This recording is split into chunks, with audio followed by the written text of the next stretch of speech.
Hello there and welcome back to my channel, or of course welcome to my channel if you're new. If you are new, my name is Alex and I post 3 beauty related videos every single week, so if you like to watch beauty related videos then make sure you stick around and subscribe, and also put the notification bell on so you're notified every single time that I upload. Today's video I just wanted to sit down and have a chat about new makeup releases.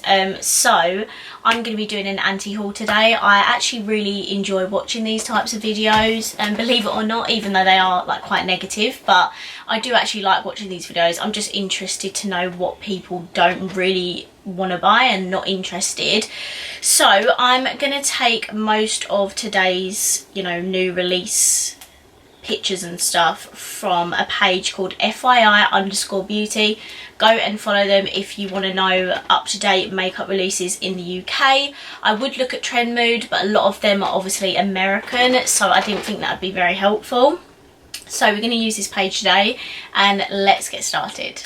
So the first palette I've actually seen is the new Morphe 35L palette. Is it L or is it I? I think it may be I actually, sorry, it's 35I. This is like the Ice Fantasy palette. Obviously I'll put a photo up screen, so if I sit this side you can have a look at it. I just don't, this palette just doesn't call my name. Like, yes, I'm all for the pastel shades. Like, it's 2020, we need more pastel palettes in the makeup industry, but a lot of these are shimmers instead of mattes from what I can see. So it just doesn't really appeal to me. If it was like an all matte or a lot of matte pastel shades, then yes, I would buy it, but I just can't see myself wanting to buy this whatsoever. And I don't know how much it is. It looks like one of their bigger palettes, so I shouldn't be more expensive as well. So yeah, I just don't find any interest in this palette whatsoever, but obviously I'm open to watch reviews and stuff to see what the quality is like. So Revolution Skincare have come out with these new face masks and they look glittery and stuff, and it's just not a bit of me. Like, I don't really think glitter in skincare is a good idea. I can't see that being any beneficial to your skin. So I'm going to be giving those a miss because I would never use them. And I don't like those types of face masks, to be honest, so I won't be getting them. So MAC have come out with a new collection for like the Lunar New Year, and to be honest, like, MAC makeup doesn't really excite me anymore. I feel like every collection they come out with is literally the exact same with like different packaging, and yeah, it just doesn't excite me whatsoever. Like, the highlighter looks pretty nice, but it's just meh. And the palettes, the eyeshadow palettes by MAC, really don't excite me whatsoever. They just look really generic and boring in my opinion. So yeah, I will not be picking that up. So Benefit have come out with a new primer, and it's the Professional, but it's a new hydrating one. I won't be buying this. I am not, like, I used to be a huge fan of the Professional, like back in the day, but like now it's just not a primer that I particularly enjoy or want to put on my face. And the fact that they've just come out with a hydrating one, it just doesn't excite me or appeal to me.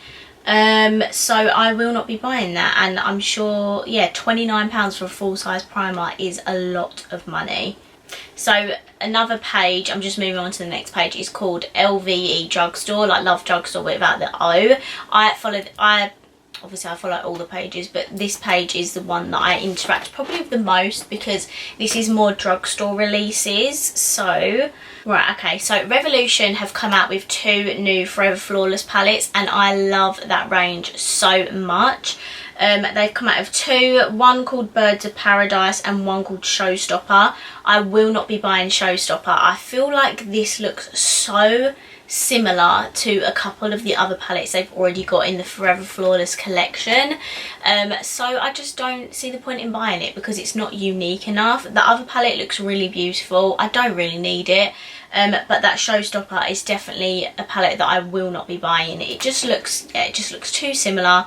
I love the packaging, but I'm pretty sure I've got shades like that in other of the Forever Flawless palettes. Makeup Obsession have come out with a So Dope collection, which, you know, is like cannabis themed.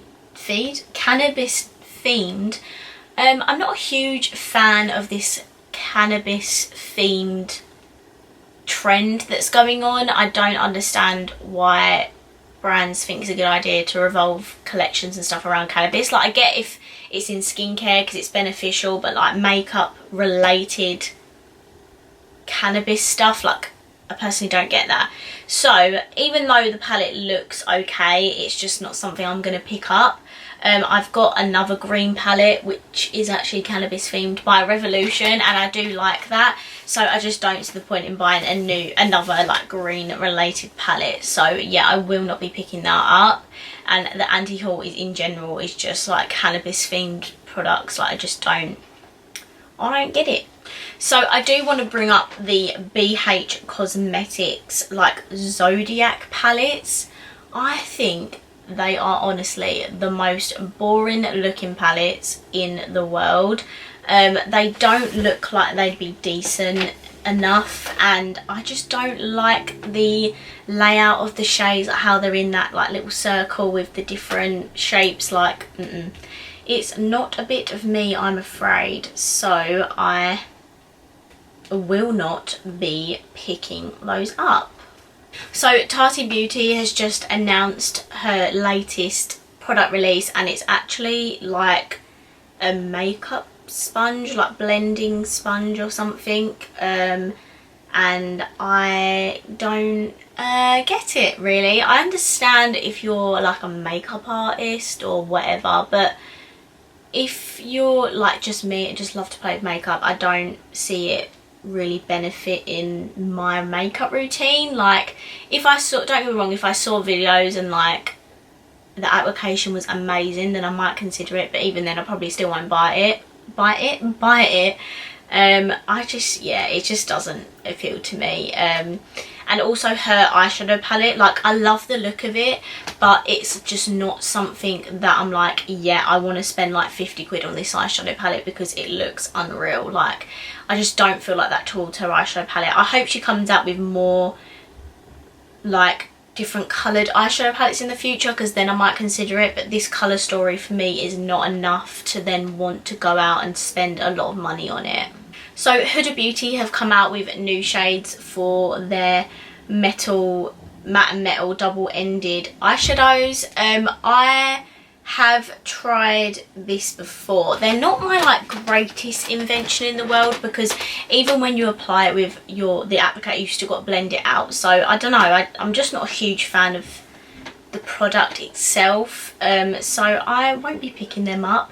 They do look good, and if you know how to use them properly, it will look amazing, but for me, I just don't know how to use them properly, so I feel like that just makes me not want to buy them.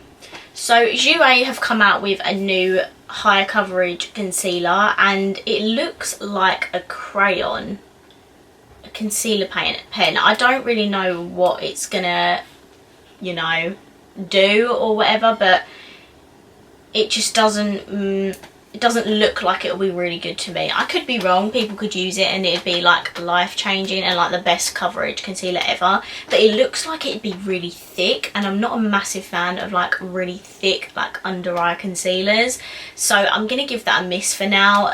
If people do reviews and it turns out to be amazing, maybe in the future, but for now I have no interest in buying it. So I think that's it for like the most recent product releases to brands that actually, you know, like I enjoy and use and stuff. I may have missed a few releases, but it's because I don't really use the brands anyway. Let me know down below of any other new releases I haven't mentioned, and I'll let you know what I think of them. So I hope you enjoyed this video, even though obviously it's quite negative, but I hope you enjoyed knowing what sort of makeup releases I didn't particularly enjoy or think, wow, I actually need that. So if you did enjoy it, obviously give it a big massive thumbs up.